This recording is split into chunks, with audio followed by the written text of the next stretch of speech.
देखा, मैंने तुमसे कहा था ना, मेरी सहेली बिल्कुल ठीक कह रही थी। पापा यहाँ मजदूरी कर रहे हैं। अब क्या ही कहूँ मैं। इन्होंने तो कहा था कि मैं पार्क जा रहा हूँ, पर मुझे थोड़ा पता था कि वो यहाँ ऐसे मजदूरी कर रहे हैं। तुम एक काम करो, पापा को फोन करो।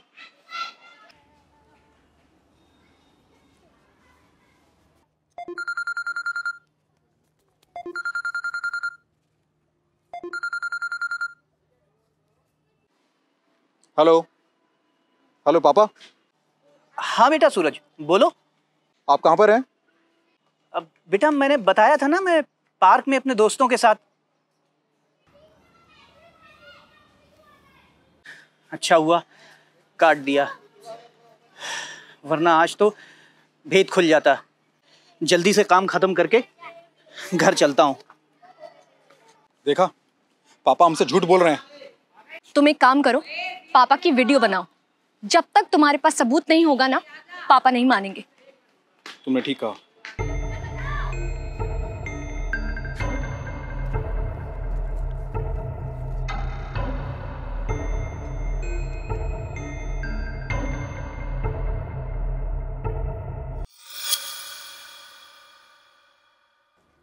पापा आप आ गए? हाँ बेटा।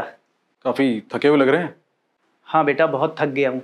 पार्क में योगा करके आया हूँ ना। इतनी देर के लिए पार्क में कौन जाता है पापा? 4-5 घंटे पार्क में क्या करते रहते हैं आप? अरे बेटा, वो तुम्हें बताया था ना कि पार्क में हमारे दोस्त मिल जाते हैं, उन सब से बातें होती रहती हैं और फिर योगा वगैरह भी करते हैं हम लोग, जिसकी वजह से अच्छा खासा टाइम भी पास हो जाता है और शरीर भी स्वस्थ रहता है। बस करिए पापा, अब और झूठ मत बोलिए। झूठ? मैं तुमसे झूठ क्यों बोलूंगा? पापा, हम दोनों ने अपनी आंखों से देखा है, आप वहां पर मजदूरी कर रहे थे। मजदूरी? अरे बेटा, मैं मजदूरी क्यों करूंगा? तुम्हें गलतफहमी हुई होगी, तुमने किसी और को देखा होगा। प्रिया ठीक कह रही थी पापा, मेरे पास सबूत भी है। ये देखिए, इसे देखकर आप हमें झुठला नहीं पाएंगे। पापा, आपको ये सब करते हुए शर्म नहीं आई? आखिर क्या कमी रख छोड़ी हमने? टाइम पर खाना पीना, रहने के लिए इतना बड़ा घर। मगर नहीं, आपको अपने बेटे बहू की नाक कटवाने का बस बहाना चाहिए था। पापा, शर्म आ रही थी हमें वहां आपको ऐसे देखकर। कॉलोनी वाले भी देखकर क्या सोचते होंगे कि बेटा इतनी अच्छी नौकरी कर रहा है और बाप मजदूरी। पापा, हमें तो कभी पता ही नहीं लगता कि आप मजदूरी करने लग गए। अगर मेरी सहेली ने मुझे कॉल करके ना बताया होता और हमने अपनी आंखों से ना देखा होता, आखिर ऐसी भी क्या मजबूरी आ गई कि आपको इतना छोटा काम करना पड़ा? या फिर आप हम दोनों को दूसरों के सामने नीचा दिखाना चाहते थे? बोलो पापा, आपको इस बात का जवाब देना होगा।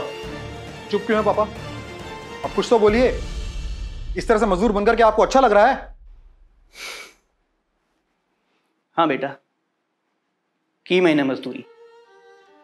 मेरी भी कुछ जरूरतें हैं, खाना पीना ही सब कुछ नहीं होता। पापा, ये क्या बकवास किए जा रहे हैं आप? इस घर के लिए मैं कर तो रहा हूं सब कुछ, और खाने पीने के अलावा आपकी और क्या जरूरतें हो सकती हैं? और अगर हैं भी तो मुझसे और प्रिया से आप मांग सकते हैं। हमने कभी मना किया है आपको? हाँ बेटा, तू बहुत कुछ करता है, लेकिन इस घर के लिए और अपनी पत्नी के लिए, मेरे लिए नहीं। तूने कभी समझने की कोशिश की कि मुझे क्या चाहिए? बेटा, मुझे दवाई चाहिए होती, मुझे कपड़े चाहिए होते, मुझे भी कहीं आना जाना होता है।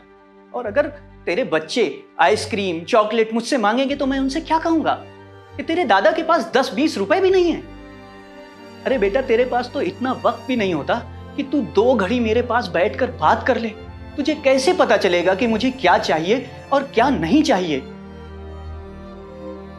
मुझे माफ कर दीजिए पापा, मैं काम में इतना बिजी हो गया था कि मैं ये भूल ही गया।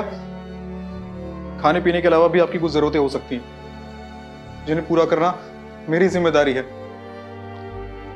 बेटा, मैंने सारी जिंदगी मजदूरी करके तुझे इस काबिल बनाया कि तू आज अपने पैरों पर खड़ा है। मैं तुझे नीचा दिखाना नहीं चाहता था और ना ही तेरी जिंदगी में दखल अंदाजी करना चाहता। बस मैं अपनी जरूरतें पूरी करने के लिए मजदूरी कर रहा था। मुझे माफ कर दीजिए पापा, आगे से ऐसा कभी नहीं होगा।